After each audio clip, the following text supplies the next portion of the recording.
In newspapers, we used to write our ads. So whereas everyone create a beautiful designed ad that looks nice, didn't get a result. Whereas we'd model a write up, like a news story, again with an attention grabbing headline, an intro, a story, a hook, then the bullets and benefits with a good call to action.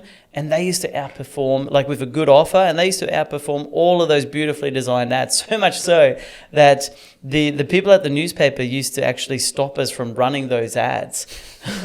Write the letter, you put someone's address on there, you put a stamp on there, you take it to the post office and send it. Yep. Does that ring a bell? Yeah. Yeah, great. So, I'm not that young.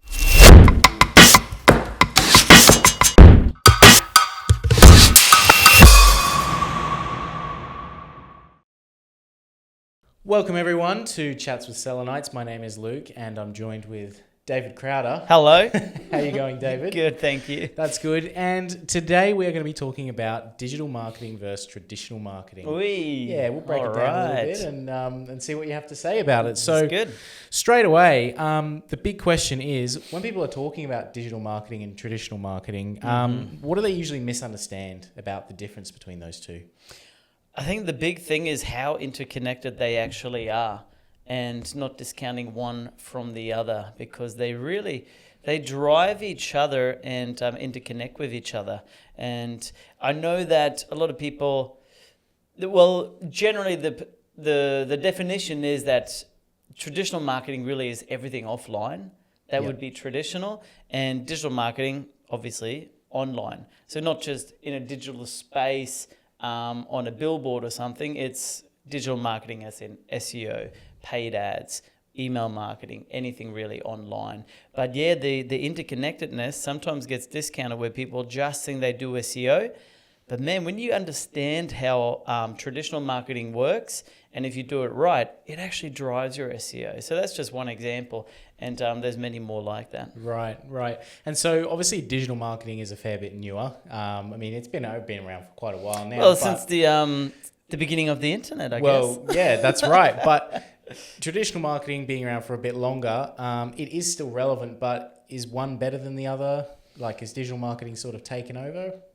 Yeah, right. I think digital marketing just makes accessibility to your prospects so much easier, more targeted, and more affordable than what traditional methods used to be. So, for example, for you to reach your local audience in a perimeter of, 50 Ks, you would have to do a letterbox drop or get into every single local newspaper with your message. Now, you may not even get in front of them or get viewership to them through those mediums, and it would cost a lot. So obviously, letterbox drop, you have to design the flyer, print the flyer out, and then get it delivered.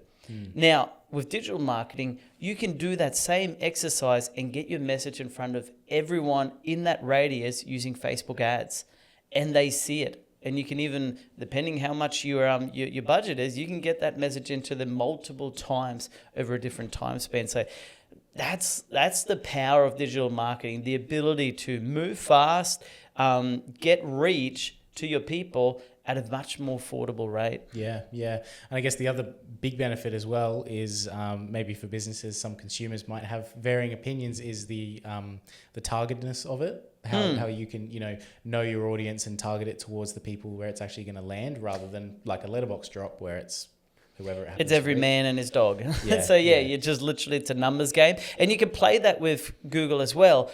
With Facebook as well. Where Facebook is just so good these days, though, is if you target your message right, its algorithm knows where to who to serve that to the right audience. So it skips the letterbox of the person that it shouldn't go to, in other words. So back in the day, we used to be able to understand, okay, we'll only drop it in this suburb because that's more of an affluent suburb. So you could do kind of targeting that way. Facebook's algorithm these days just works it out for you. Back in the day, you could kind of target down, but nowadays, just leave it broad. The algorithm will literally do it. That's where we're at. That's where digital marketing is at. Yeah. And I think we've kind of touched on a few points of what each is there, just discussing that. But just to wind it back a little bit for someone that maybe doesn't know or is in one space or the other.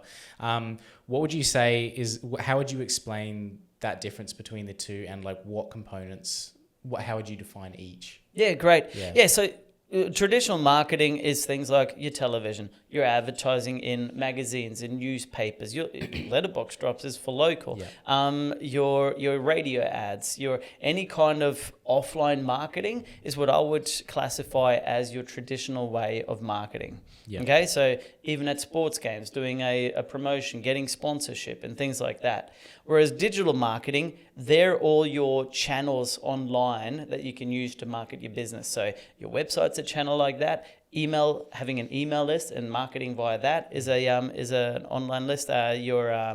Your Facebook ads, your Meta ads, your Instagram ads, all in one. YouTube, doing your socials, doing SEO, getting found on Google, getting out now in AI engines, so generative search optimization, AEO, and getting AI search into it all. But all of these online platforms, Twitter, X, it's now called, all of those are your digital marketing avenues. Yep. Okay. Now, what hasn't changed is the actual marketing of it. And that's probably, I don't know if we'll delve into that, but that's probably where a lot of people get it wrong. They think that the hype of a platform will make your marketing effective. That's not it at all. It's understanding what makes someone make a decision, makes someone take an action, and then delivering that on the right channel. That's good marketing. Yeah. And when you're doing that, obviously each channel is going to have its own strengths, within either traditional or digital marketing. But between the two types of marketing, and let's just start with, say, digital marketing, what would you say the main strengths and weaknesses associated with that? Yeah. So strengths for digital marketing: speed. Yeah. The ability to run a promotion and get feedback. So again, I'll do the comparison kind of thing, but if you were to run a newspaper ad, you'd write the newspaper ad, get it scheduled for publishing, and then that newspaper, depending on the frequency of the of how often it goes out, but it could be weeks before you actually know whether it's worked or not. And then probably the thing that comes with that, the inability to track accurately with offline traditional marketing. Whereas online now, we are able to track down to where they first got it, what they did in between, what other actions they took, and then really kind of work out the touch points and the effectiveness of the marketing channel. So that's just, the speed and the ability to track is just incredible compared to what we used to work with back in the early 2000s. Yeah. And obviously, and we'll get to this as well, you used to be more in the traditional marketing space. But with digital marketing, is there any weaknesses that you see in that at the moment? Yeah, I think what I said earlier on, just the hype of platforms. Yeah, okay. And thinking that you need to be there, and then just wasting time being there for the sake of being there. So not having a strategy, not having a plan, not understanding how marketing actually works, but it's like, I heard I have to be on Facebook, so I'm just going to start posting funny things. Like we see that with with one tradie client. He's literally spending all his time and energy and effort coming up with funny videos explaining tools and things like that, and his target market doesn't care about that. They just want something built in the backyard. Like he's a construction company for backyards and things like that. And he's funny. He gets engagement, but he gets no sales. Had he put all of that effort into the right channel, which is Google search for this kind of company, he'd be driving leads. He'd be driving inquiries because he's getting found for backyard builder. And then all of that will help him build a relationship, but just on its own, because someone said you have to be on Facebook, you have to be posting, you have to be entertaining, you have to get attention, that alone isn't going to turn into dollars. It's getting that message in front of the right audience at the right time that's actually going to help you do that. Yeah, nice. And so now the other side of the coin being your traditional marketing, like I said, you have a bit of experience in that. So strength in that, is it still as strong as it was today? I think it's less populated. So if you think of your letterbox right now, the amount of letters that we used to get 20, 30 years ago, it's a big pile. And I learned this early on from a marketer called Dan Kennedy, or I think it may have actually been Gary Halbert, I'm not sure. One of the two. They taught it this. People have the A and B pile. So A is like the important stuff. B is stuff that they didn't really care about. So you want to get in the A pile, the things that they actually care about. I think nowadays there's just one pile because it's so uncluttered. Whereas online, you turn on Instagram or Facebook, and every man and his dog is just pitching their stuff. It's like, I'm selling this course, we're selling that. Do you want to buy this? And it's like, man, it's so cluttered. Whereas offline now is probably much more effective in getting attention because we're not bombarded with advertising messages as much. So there's kind of that where a lot of our local clients are still having really good success with offline strategies. Yeah. And that's kind of that difference between, like if you jump on Facebook maybe for 10 minutes or so, how many ads would you scroll past? Like, man, one every second post is an ad. And how many of those do you really register? Like, whether you want to get into like the subconscious marketing or not, maybe we don't touch that today, but that, you're not taking that in very consciously at all. Whereas, you go out to your letterbox and you say, oh yeah, I'll check the mail. You might have like 4 or 5 things and you look through each one of those things and maybe it's something that's of interest to you. But. Yeah, I think that, so ad blindness, or just I think we call it banner blindness. Ad blindness, I think that's a thing. I think the big difference too is with offline marketing, you have much longer attention spans. So, for example, if you are a sponsor at the local soccer club and your target market visits the soccer club, so the people that you're selling to are people that actually go there, you've got the whole game to get your message in front of them. So whatever that is, I don't know how long the soccer game is. 90 minutes is for an adult game, but like a kid's game might be half an hour. Like you will never get that attention span on Facebook, on Instagram, on YouTube. Like you have to cut through the clutter within a couple of seconds, probably 1 to 2 seconds with your hook to grab their attention, and you're competing against everyone else. So I think attention span also with written media, so newspapers or targeted magazines, so industry-specific magazines, again, you've got people actually interested in reading things. So you've got a captivated audience versus with Meta, with all these other channels where we do push marketing. Man, you are fighting for attention to start with. And then you have to convince them about your business as the second thing. So I guess SEO, you're a step ahead because you've got their attention. They're looking to solve the problem that they have. So you've got that. But then you're still competing against all these other people that are ranking on the first page as well. Yeah. So I guess that's probably the biggest thing. The attention that you have with offline marketing has in traditional marketing has increased dramatically compared to what you get with your online audience. Yeah, cool. And in terms of the weaknesses for your traditional marketing, is that really just the inverse of what you said about the digital marketing being the speed, or would you say there is another weakness that? No, I don't think so. I think you can get both wrong because I cut my teeth on direct response marketing. That's where I started, and people were doing their Yellow Pages ads completely wrong. It was just their business name and nothing else. Whereas we'd come in with a headline that actually stood out, an attention-grabbing headline with an offer, with bullets of why they should choose us, and a good call to action. So, and that's just really good marketing. So understanding how to do direct response marketing well. So you can still stuff it up. It's just doing the marketing right. The other example of that with offline is, again, in newspapers, we used to write our ads. So whereas everyone create a beautiful designed ad that looks nice, didn't get a result. Whereas we'd model a write-up, like a news story, again with an attention-grabbing headline, an intro, a story, a hook, then the bullets and benefits with a good call to action. And they used to outperform, like with a good offer, and they used to outperform all of those beautifully designed ads, so much so that the people at the newspaper used to actually stop us from running those ads. They're like, no, but what about a beautifully designed one? And I was like, no, our clients want to make money. They don't want to look nice. They want to get sales. So I guess that's the same thing. We're seeing that with websites. You want to create these beautiful websites, but they don't convert. So you got this nice brochure and something, but you want to drive leads and sales, you need a website that sells.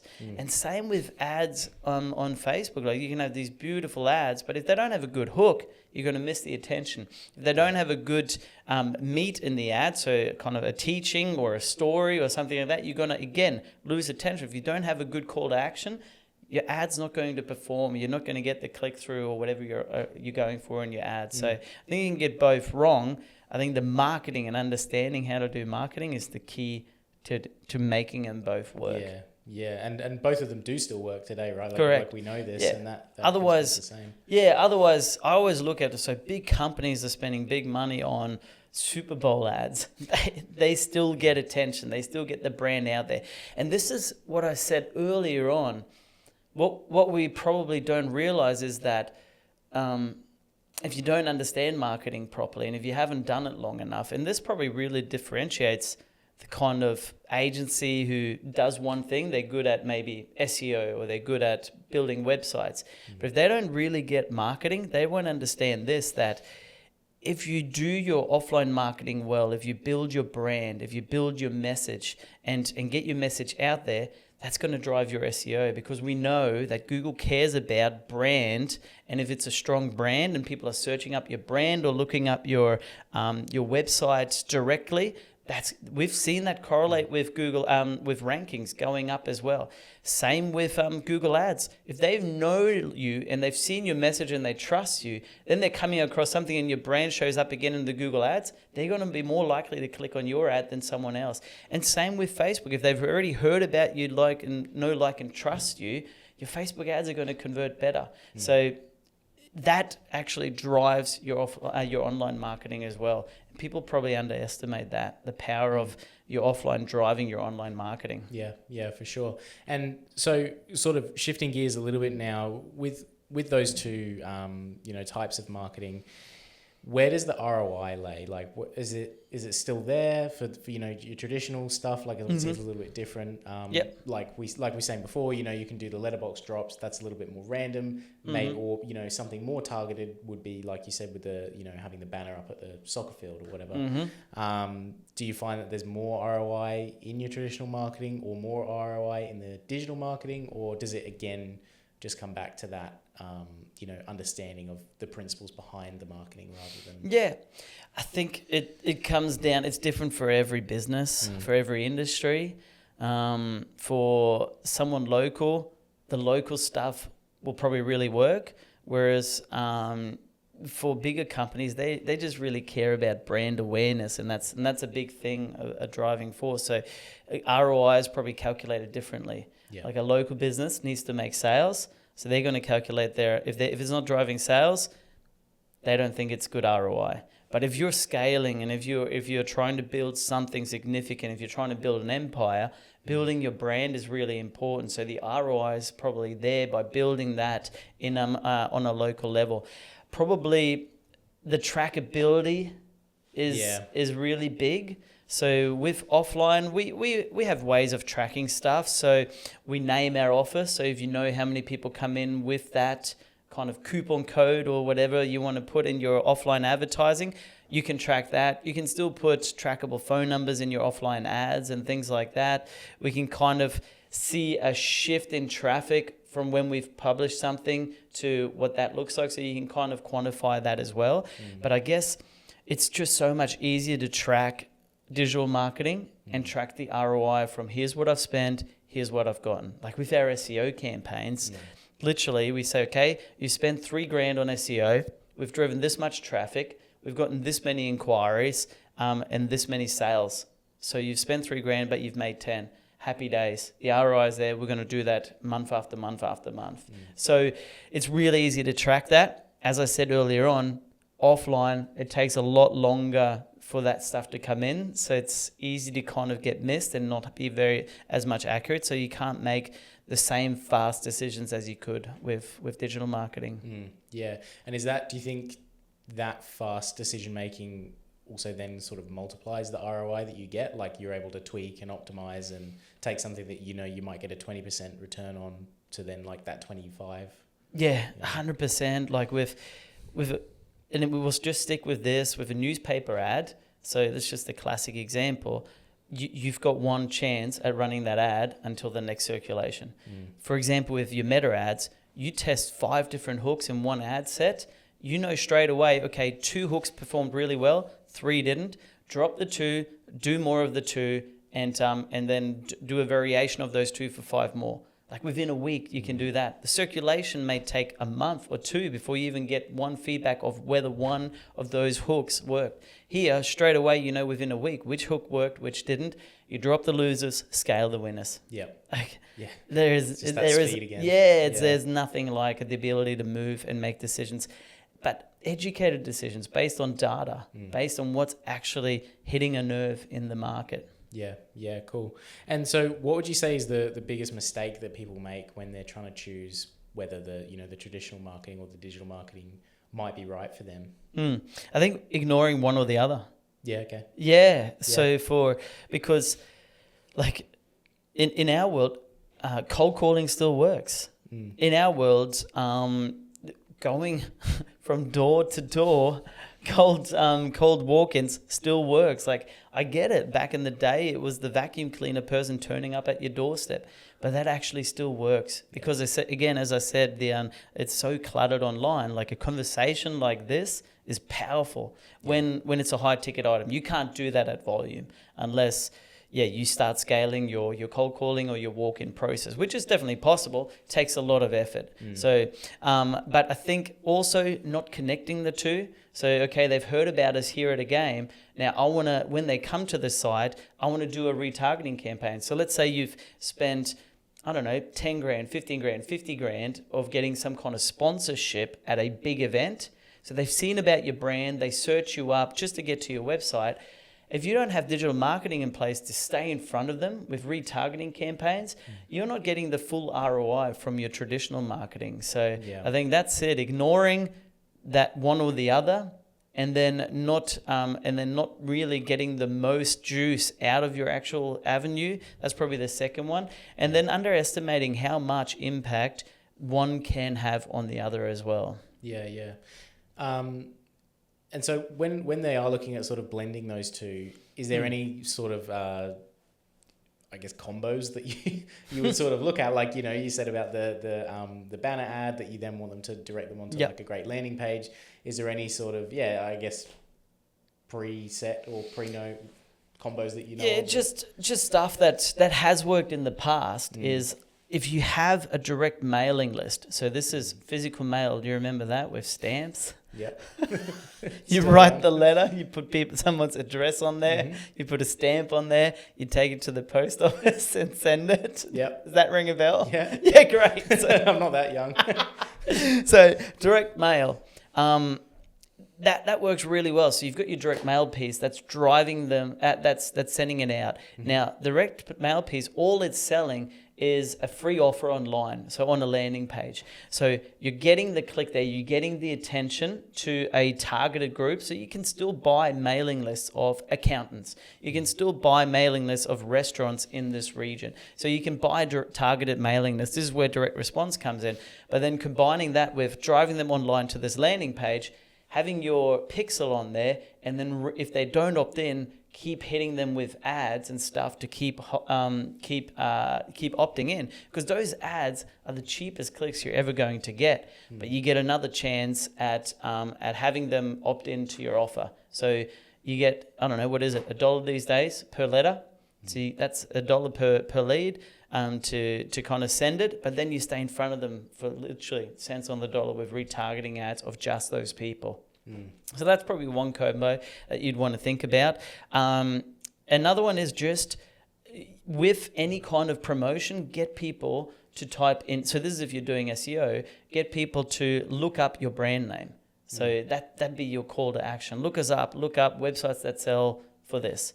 Websites that sell for all your digital marketing needs. So things like that builds, if people start associating the two, Google pays attention to that and it sees that, okay, this is a real brand. People are looking for them online.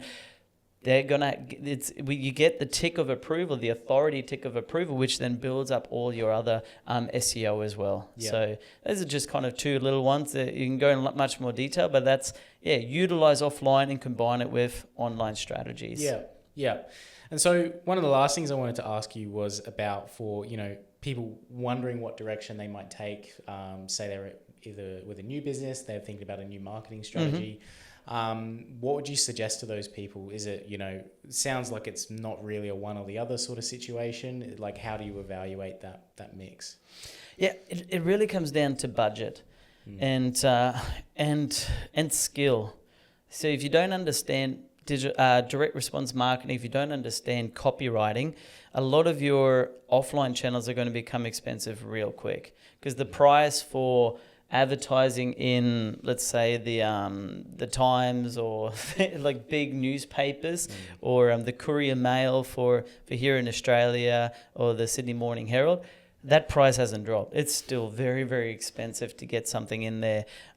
So if that's, I think digital marketing is just a much quicker entryway to do marketing. Yeah. So because an SEO campaign, like for a hyper local one, we just did one for a painter.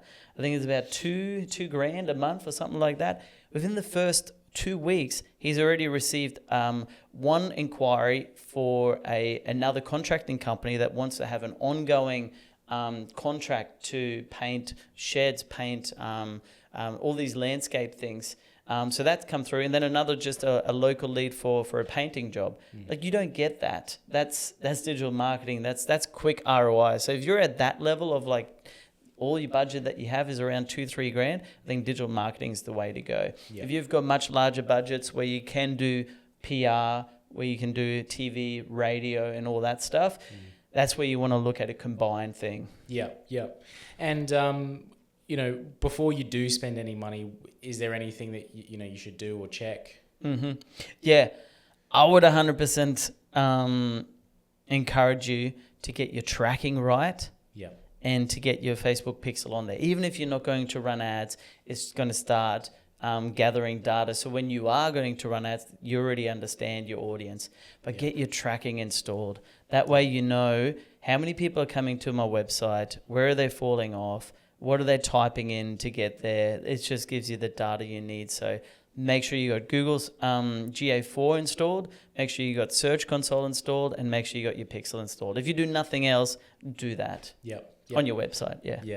Awesome. Great. Well, that's pretty much it. That's the main differences between the two. I think we covered that pretty well. Awesome. Is there any closing words you have, or any final?